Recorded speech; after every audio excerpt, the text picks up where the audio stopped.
Report muna po tayo, Idol. Naku po, high profile na Pugante na Nadakip sa Dagupan City. Para sa detalye po ng balitang yan, kasama natin Idol Neil Muyano. 104.7 IFM. Report! Nadakip ng Dagupan City Police Office o DCPO ang isang 45 anyos na lalaki na matagal na pinaghahanapa dahil sa mga kasong pagnanakaw at pagpatay sa ikinasang joint police operation sa Barangay Bolosan, Dagupan City. Ayon sa pulisya, ang sospek ay isang dating OFW at residente ng Barangay Mangin ay may kasong walang piyansa na nakabinbin pa mula noong 2018. Nabatid din na nasangkot siya sa isang insidenteng umani ng malawak na media attention at minsan nang naibalita sa telebisyon.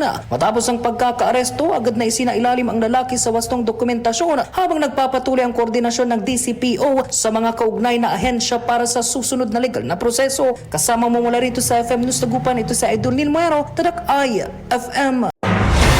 IFM News. IFM News.